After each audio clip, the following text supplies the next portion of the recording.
Good morning, wrestling fans. Welcome to PWR Today for Wednesday morning, May 12th, 2021. The man they call Meathead, joined on Wednesday mornings by the man they refer to as Matthew Thomas. Good morning, Matthew. They do refer to me as Matthew Thomas. Among other things, happy Wednesday to you and happy PWR Draft Week, Meathead. Yeah. This is a very special week here in the PWR community. It is. And, I was going to intro you as, the man they call Meathead's Matthew Thomas is Matthew the Watch in 2021, but I goofed up that intro again. Did you hear yesterday morning? I said your gimmick absolutely perfect for the first time. You did. It was exactly, how I had formulated it when it came out of my mind into the universe.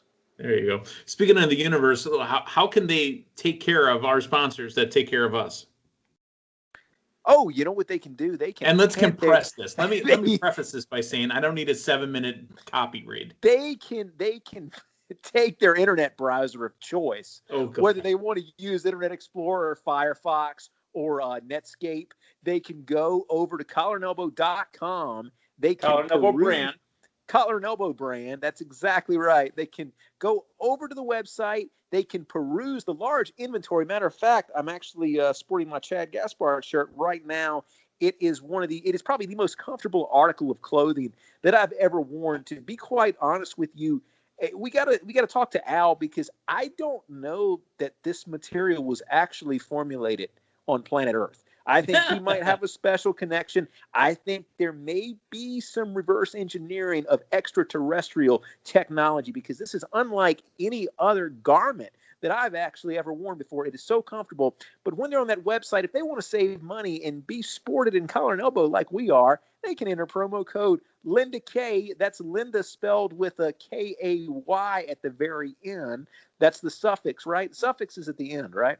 Yes, prefix would be the preview, and the suffix is the end. Well, so the prefix of the K part is Linda, which is spelled L-I-N-D-A. So you combine those together. You go L-I-N-D-A-K-A-Y, and you're saving money. 10-4. And, I'm wearing my Irish whip. It's one of my favorite ones. I just like, the gray and the green. I got it around St. Patty's Day. But you're right. This, I don't know if this material is earthly. I don't know if it's from, Mid-Terrian. I don't know what else they call this planet, planet Earth, but this is some good stuff here. So collarandelbowbrand.com, the promo code Linda K, K-A-Y. Matthew, we got a bunch of stuff to talk about. Let us start with SummerSlam. Now, the WWE, AEW, other companies, other businesses, other, entertainment groups are looking to finally get back to the road. We are damn near out of that unprecedented times now more than ever, blah, blah, blah, right? We're almost there. We're almost out. It's time to start getting the touring shows back working. WWE, AEW racing to get on the road. AEW just mentioned a couple days ago, they have dates coming up. They will be taking Dynamite on the road. Their run at Dailies is almost over. I believe Double or Nothing is now confirmed for Miami, where they're going to be running that show. SummerSlam from WWE. It looks like it will not be in Tampa. SummerSlam looks to be on the road. There is talk of Madison Square Garden. There's talk of areas in Texas. There's also talks of areas in Arizona. But the one that you and I believe it may be is Viva Las Vegas. Matthew Thomas, thoughts on SummerSlam getting out on the road? If that would be the case, and that seems to make the most sense just because of the size of the venue, you know what, Meathead, it would actually be very reminiscent of one of the inaugural SummerSlams that was one of the inaugural events at the Chicago's United Center back in '94, when that was a brand new arena. I just think it's something really cool about WWE. How many times have you been to the United Center? No, I've never been there. I have for a few shows. I was at the United Center for Spring Stampede right after the WCW relaunch. Remember when it was Hogan and Billy Kidman? Mm-hmm. I was there for that. I was there for a Nitro. I've been to the United Center for a couple other WCW events because, the companies, WCW and WWF at the time, used to have exclusive deals with certain buildings. So anytime WSCW came to town, Chicago, it always had to be United Center. And then when WWEF would come to town, it was always Rosemont Horizon in Rosemont, Illinois. Yeah. No, but Yeah, so that'd be really cool to go in the new venue, and I mean the size makes sense too because That's what she SummerSlam. said. That's what I said when I referred to the new venue in Las Vegas. That's what I just said there talking about the venue. But yeah, it's 72,000 people, and I think SummerSlam has moved beyond an arena show. So I mean, I think SummerSlam is a stadium show now.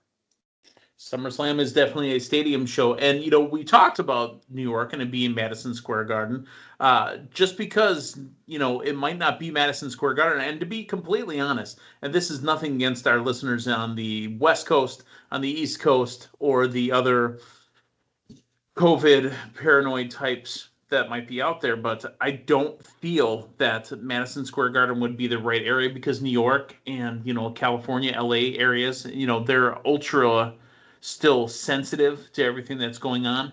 But New York could also be Giant Stadium. Yeah, I think that like I said, I'm very surprised to see an arena of any sort thrown into the equation. For it being SummerSlam, which is one of your big four. Yep. And B, I mean, you know, still, you know, coming out of this thing where, you know, most stuff that's being announced is being announced for outdoor shows. So yeah, the Garden seems like a stretch for me. Well, let's get out there. Let's get to work again. AEW Double or Nothing is being said to be down in Miami, and it looks like AEW may win the quote-unquote race. I mean, it's not that they're racing each other, right? You know, AEW says they're going to hit the road and start taking Dynamite out there, but Miami technically means that they're taking it on the road. So yeah. Speaking of pay-per-views, let's talk about the announcement that we got last night on NXT. Takeover in Your House 2021 is happening, and it's going to be Sunday, June 13th. The next takeover hosted by Matthew Thomas's older uncle, Todd Pettingill. It'll be good to see Uncle Todd on TV again. We saw him last year, and, you know, it's good to see him get work about once a year. Is Doc Hendricks coming to the show? I hope so. Remember, it was in Doc Hendricks' home last year because you saw the picture of Doc Hendricks when Johnny Gargano was in the... and that picture survived at Johnny's house. Yeah, it did. To WWE's credit, I mean, out of all the pay-per-views that we see in a given year, it's not that many at this juncture that I can go automatic recall to the pay-per-view. In Your House last year was one of them, and I think it was because, yeah, you've got the nostalgia there, and you've got the unique set. But, yeah, it was fun last year, and I'm looking forward to them doing it again next month. All right. I've got one more bit that I want to get to here. Before we move on to results from NXT last night, Keith Lee has put out some tweets lately. I got a feeling Keith Lee is on his way back to Raw. And to be completely honest, once Drew McIntyre is done with the Bobby Lashley / Braun Strowman little feud that's going on there, I think it's Keith Lee and Drew McIntyre head to head. Yeah, they need it, man. You know, some type of infusion of something new. And I know we got a few returns on Raw the other night, but I think Keith Lee's one of those guys. One of them was a modern-day Maharaja. Yeah, and Keith Lee's been one of those guys who I think has been sorely missed on Raw because of his presence and also because of, you know, him being, you know, new blood. And so I think he can get back there, you know, and make an immediate you know, impact on the show. Yeah. Matthew Thomas is Matthew to watch in 2021. Keith Lee, because his name's not Matthew. we need to see what his middle name is. All right. So next year for 2022, I'm going to do a little bit more research and be much more well-rounded on professional wrestlers' middle names. So in case I have to pull a rabbit out of my hat, there you go. Well, I mean, at least you're able to hold on to a rabbit in your hat. You know, your forbidden door isn't that wide open. So let's talk about NXT from last night, and they start right off with a match, and it is the heavyweight champion, the NXT champion, Karrion Kross, going one-on-one with Austin Theory. I love this match, and I hated this match at the same time, and I know that the word hate is a bad word. We don't use it around my house. Hate alarms going off all over the place, but here's what I liked about it. Karrion Kross is a menacing figure, and he should be a menacing figure, and he acted like a champion. Here's what I did not like about it. Austin Theory got him way too much offense. Yeah, 100%. Karrion Kross was on his back a couple times. Yeah. This is not how it should have been. Karrion Kross should have blew right through this dude, no matter if Johnny Gargano is out there or not. I understand that they're doing it to maybe lift up Austin Theory. This is not where to do it. Not on this champion. No, and I don't think, Austin Theory being squashed would have necessarily hurt him. I think that was kind of what was expected. And one thing to keep in mind too, Karrion Kross is relatively new. I mean, he had a meteoric rise to the top of the card, won the title, got injured, won the title, and people are still trying to, really see what Karrion Kross is all about. And I think you got to book this guy as a dominating champion. You've got to book him very Lesnar-esque or even Lashley-esque right now. And right. You've got to see him just destroy guys. You're right, Theory, a lot of offense here. And I don't think going into this match that, that Kross is going to lose. But my goodness, when you've got multiple title matches on the card, you go ahead and you open up the show with your major title. Not only is the suspension of disbelief gone, you're still kind of running the risk of, of making that title not seem that important. And I think, the structure with having 3 title matches, yeah, you're gonna split them up like you did last night. But your main title opening the show, I think immediately bought in. You're saying, okay, well, there's no way Theory's going over here. But right. Not only that, you're saying, okay, this is my main title and it's going to open the show. I don't necessarily like that. At the end of the match, I love the callback to Karrion Kross standing behind Balor when he finally won his, and Finn Balor standing behind Karrion Kross.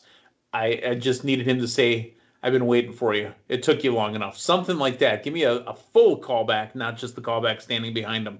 But mutual respect there as far as I've been waiting for you. I've been waiting for you. We're going to do it. Let's do it. Boom. That's a takeover match right there. That's in your house.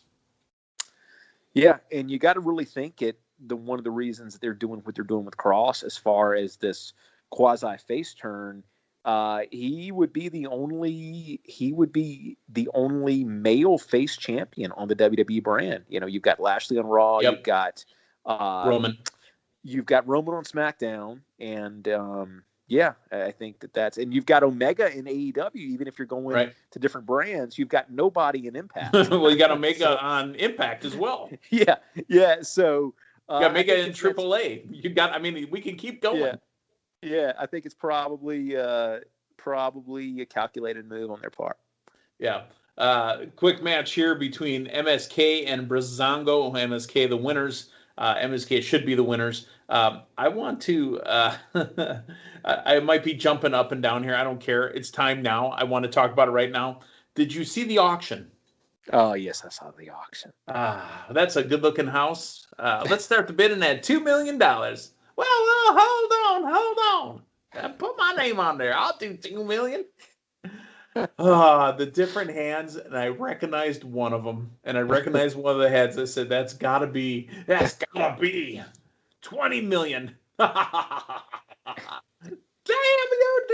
I'll see. Matthew Thomas, go. Oh, I just want to see this go on for a long time. Is there a match in the future? Yeah, I would not think so. Maybe he's got a pro. Oh my goodness. Got somebody that he manages. What's DiBiase Jr. doing? I don't think he's involved in wrestling right now. Matter of fact, I think there was some legal stuff. Oh, well, if he... Well, the DiBiase boys, I don't remember which one it was, but watch the DiBiase documentary. I believe it's on Amazon Prime for free. Yeah. But one of the boys got into some trouble. Yeah, I don't recall anything with DiBiase Jr., but that is one of the documentaries I've not watched. I need to watch that. But that's just me kind of thinking out loud. That would be a nice comeback for him if that was the case. But yeah, I don't know. I'm perfectly fine even if nothing comes of this. If they just continue. I don't think it's Ted DiBiase wrestling. I think it's that he backs somebody against Cameron Grimes. But who knows? You know what? Just on the microphone, I'm fine with it. Oh, that's good stuff. Pete Dunne takes on Leon Ruff. Leon Ruff got a match against Pete Dunne, even though William Regal told me he wasn't going to compete. Leon Ruff should have poked him in the chest or put him in a hold so we can, really start to poke at William Regal. But Pete Dunne gets Leon Ruff, and the winner is Pete Dunne, even though he was medically cleared. Legado del Fantasma backstage with Raul Mendoza, Santos Escobar, and Joaquin Wilde, preparing for what is now going to be a 2 out of 3 falls match against the Cruiserweight champion, Mr. Marty McFly himself, Kushida. We also see Raquel Gonzalez backstage warming up with her partner, Dakota Kai, hyping her up. And she's going to take on Mercedes Martinez for the NXT Women's title. And here we go. A very solid hitting match, top of the hour match. Raquel Gonzalez wins, retains the belt. Your thoughts on Gonzalez over Martinez? Yeah, it was fun. It was a good title match. Good to see her defend the title. And I think it was, it was solid for what it was. Now, let's go talking about the match order here. I know it's professional wrestling, but if we're going to do something that kind of makes sense here, if you've got a 2 out of 3 falls match, wouldn't you want to schedule that a little bit earlier in the program? Because the logic would tell you that, it's going to last a little bit longer because you're going for, possibly 3 full falls here. I know it's the closing segment. It's what's going to close the show. But I think if you just flipped a few match options here, it would probably make a little more sense. Here's how you run it. If we're going that route, you put Theory and Kross as the main. You put Raquel and Mercedes Martinez at the open, and then you put the 2 out of 3 falls in the middle. Mm-hmm. Yep. Or you get really crazy with it and you say, hey, you have that actually go even after the opening title match. And you speak to the realism of it. You say, hey, we don't know how long this is going to go. Anyway, all right, that's my professional wrestling logic booking for the night. And we'll get to that match, and we'll talk logic in a minute as well. So I want to talk a little bit about Hit Row, the group with Isaiah Swerve Scott and his partners, AJ Francis, Ashante Villadonis, and Brianna Brandy.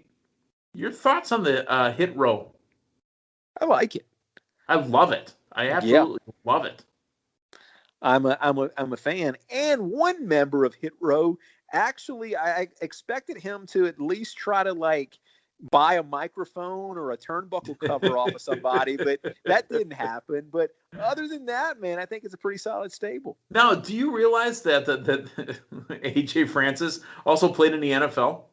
I did not know that until last night. Yeah. Well, I mean, I knew that because I've seen the covers. I mean, they've talked about it, him coming up, that he had spent a few years in the NFL. Now he's in NXT. Obviously, he's not going over to Kane's mayor's office in Knoxville County, Tennessee, driving around with Jerry King Lawler in his car. But I love it. It's a take on Death Row. The label, and they're dangerous. You all are going to see some ghosts. I mean, it's going to get real scary up in here.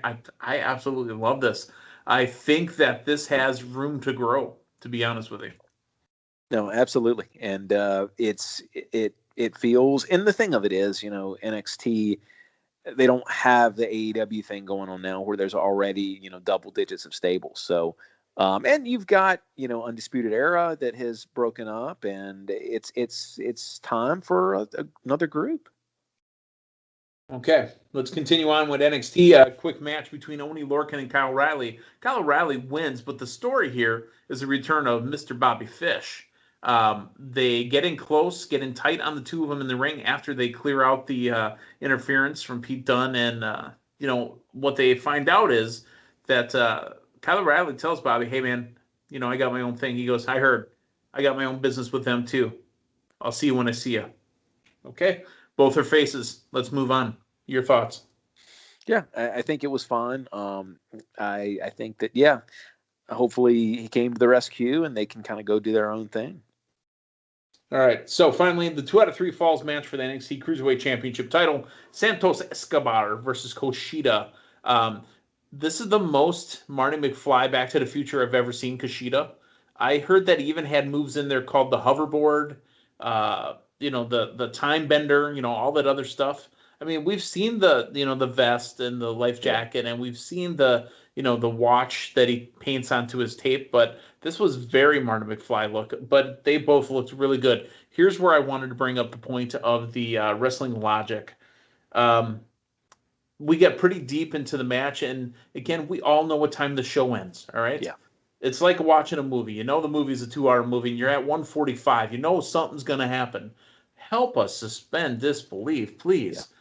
Yeah. The part I had a real big problem with was they go deep into the match, and there's the first fall. Santos, Escobar with the fall. Kushida got a fall within a couple minutes after. If he's so tired that he got pinned for a 1, 2, 3, how does he have strength to remove it and reverse it? Yeah. No, it's that's a problem with these matches. It really, really is. Unless and it's not me picking on WWE/NXT. It's me picking on wrestling. Well, and unless you do something like a Shawn Michaels, Bret Hart, type of deal where that was an Iron Man match. Yeah, you go, but you win 60 minutes, no fall there. That's the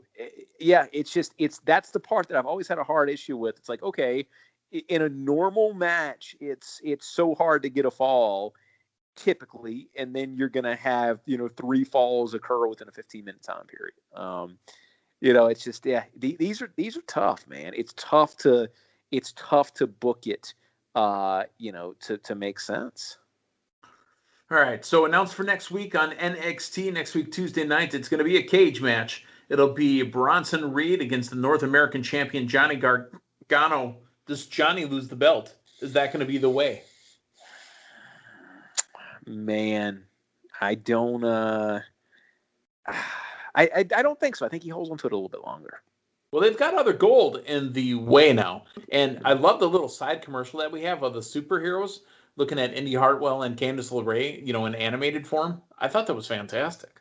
Yeah, nice little teaser there. Yeah, so, all right, so that was NXT from last night. We got AEW coming up tonight. We're going to be in the afterglow. We're going to be just laying around in it of everything that happened in Blood and Guts last week. Speaking of blood, speaking of guts, also speaking of injuries, it is apparent that Ricky Starks may have broken his frickin' neck. And Ricky Starks may be working with a broken neck since April 21st. Oh, my goodness. Team Taz, one of the big players on Team Taz, and he's worked since. Yeah. Obviously, he's also working with DDP Yoga, and he kind of mentioned it out. He's per Ricky, he says, "I'm good, thank you, DDP Yoga, for my flexibility." But I don't know, man. To be honest, it looks like he may be wrestling with a broken frickin' neck, and I don't know how much longer he's going to go. Honestly, I hope he's just taking it easy right now, and we see what happens with that. No, absolutely. And I mean, certainly one of the up-and-coming talents in AEW, and you hate to hear of anybody getting injured, especially something, the potential seriousness of that. So just hope he's careful and, takes the time and takes the care that he needs to of it. Yep. That has been PWR Today for Wednesday morning. Again, Matthew kind of led with it this morning at the beginning of the show. Ladies and gentlemen, we're in PWR Draft Week. This Sunday, we are going to be airing live the PWR Draft for the 21-22 season. It is time for me to defend my crown. Matthew Thomas, you will be debuting a new team name. Linda Kay will be debuting a new strategy. And I will be debuting my dominance once again as I defend my title and get coronated next year in Dallas. I can't wait. I cannot wait. It's going to be a very fun special edition of PWR coming up, I guess beginning of technically next week. So, my goodness, we are in store for quite some entertainment. Yeah, right before we go and watch, and we all go and watch WrestleMania Backlash, the PWR Today crew will be drafting. It is the 21-22 PWR draft. I feel bad. Again, folks, go back and watch Cheech and Chong Still Smoking. There's a line in there where Cheech says to Chong, it's just not fair to the others. I feel like I should put scars across my face to give them a chance. That's honestly how I feel. What do I got to do to handicap myself to give all of you a chance? I don't know, but that's very benevolent of you. That's the kind of guy you are. That is the kind of guy I am. But the kind of guy you are is the guy that's going to sign off with me. So for Matthew Thomas, I'm the man they call Meathead. Hey, thanks for stopping by. We'll talk to you tomorrow morning. So long, everyone.